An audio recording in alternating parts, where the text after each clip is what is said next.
In 1943, the American military very nearly armored its bombers in exactly the wrong places.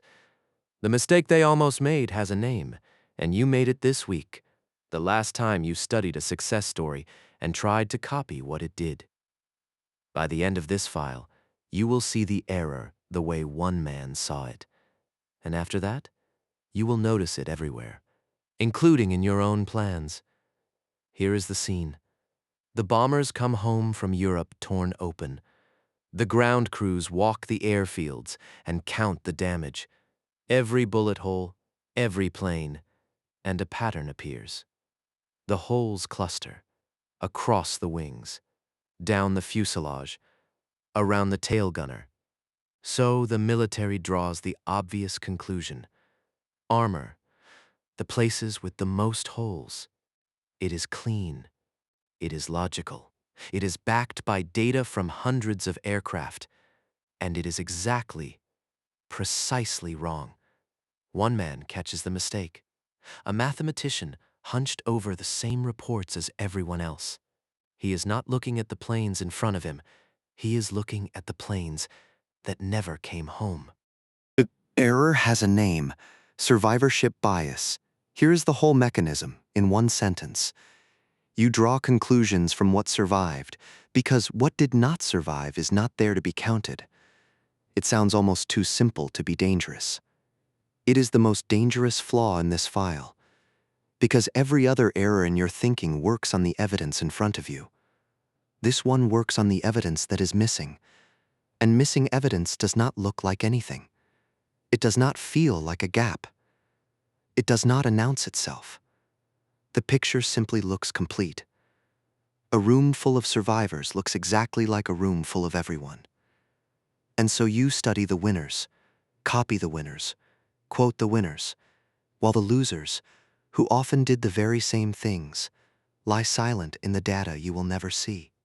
The mathematician's name was Abraham Wald, a refugee, a Jewish scholar who fled Europe as it burned and ended up in New York in a small statistical research group doing war work with a pencil. The bullet hole reports land on his desk. Armor where the holes are, says the obvious answer. And Wald asks the question that saves the whole analysis. Which planes are we counting? The ones that came back. Only the ones that came back. Then he turns the map inside out. These holes mark the places a bomber can be shot and still fly home. The wings, the fuselage, the tail, riddled, and yet here they are. So where are the engines in this data? Where are the hits on the cockpit? Nowhere. And not because those places were never hit, because the planes hit there went down. The map again, the way Wald read it. Every bullet hole on a returning plane is a wound the aircraft survived. The chart the generals were holding was not a map of danger. It was a map of the damage a bomber can shrug off. A map of survivable hits. The real danger, the engine, the cockpit, the fuel lines, showed up as clean, empty space. So Wald gave his answer, and it became legend. Armor the places with no holes. Put the steel where the data is silent, because the silence is where the dying happened. The military listened. The armor moved. More planes came home. One inverted question, asked by one man who counted the missing, and the empty spaces on a chart became the most important data of the war.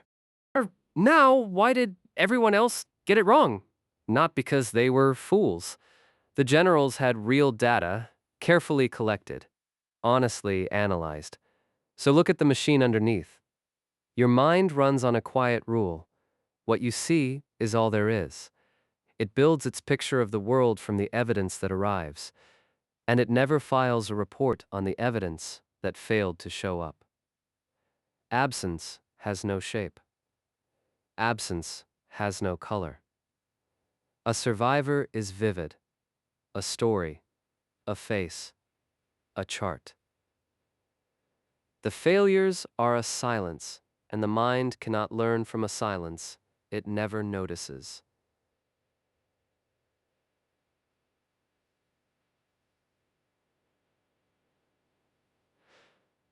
This wiring was cheap and fast for a creature dodging predators. It is catastrophic for a creature reading data. The trap is not that you reason badly, it is that you reason perfectly, on half the evidence. Oh, fast forward 80 years, and the bombers are still coming home. They just look different now. Consider the most repeated career advice of the modern age, the billionaire dropout. He left college. He started a company in a garage. Look at him now. So maybe degrees are for suckers. You have heard this story so many times it has worn a groove. Now do what Wald did. Ask, which planes am I counting? For every dropout who became a household name, thousands dropped out into nothing. Failed companies, abandoned garages, quiet returns to ordinary jobs. No one interviews them. No one prints their posters. They are the planes that went down. The dropout myth is not evidence that quitting college works. It is a bullet hole map, drawn only from the ones that made it back. And here is where it stops being a story about other people.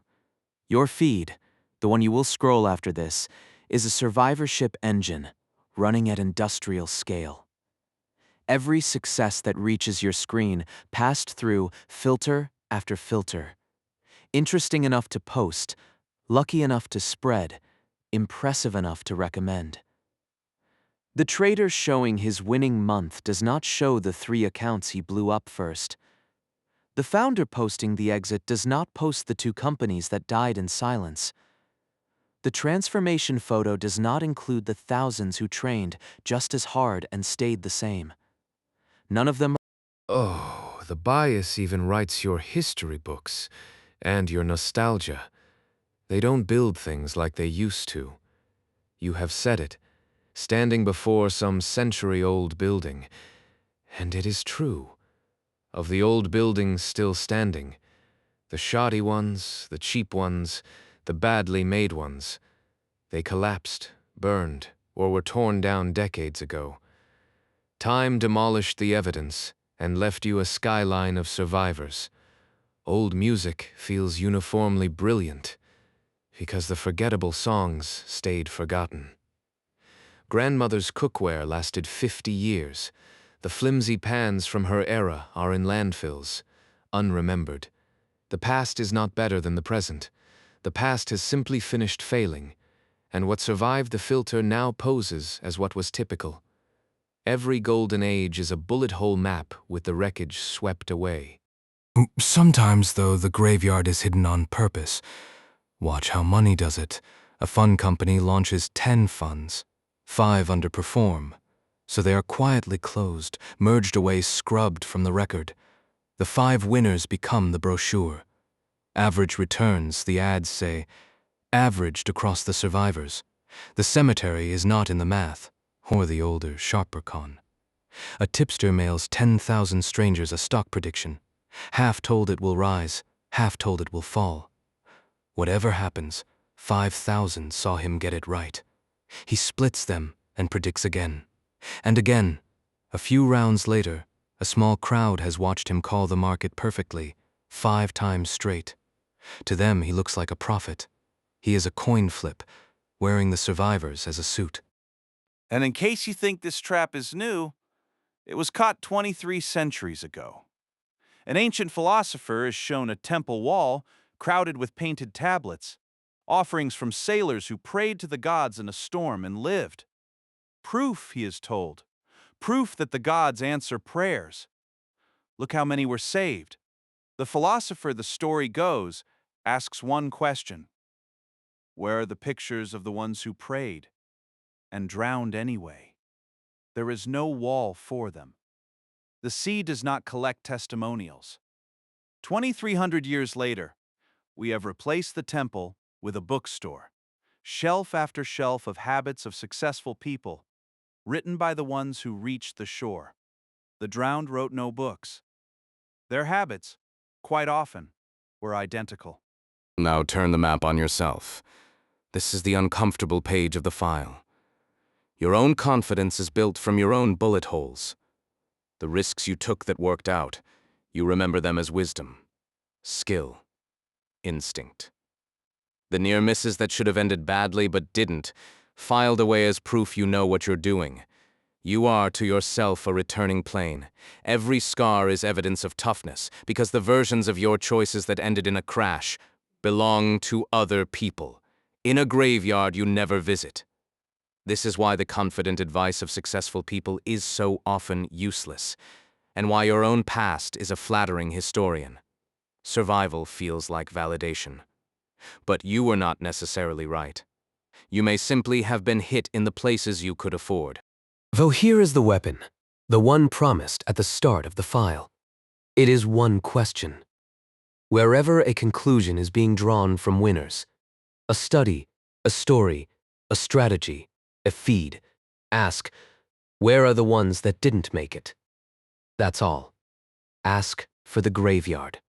Ask for the denominator. 10,000 tried this. How many are left? What did the failures do? Show me the planes that went down. Notice what the question does. It doesn't argue with the evidence in front of you. It asks whether the evidence in front of you is all the evidence there is, and it almost never is. The moment you ask it, the spell breaks. The prophet becomes a coin flip. The golden age becomes a demolition site. And the bullet hole map turns inside out, exactly the way it did on Wald's desk. To go back to the airfield one last time. 1943.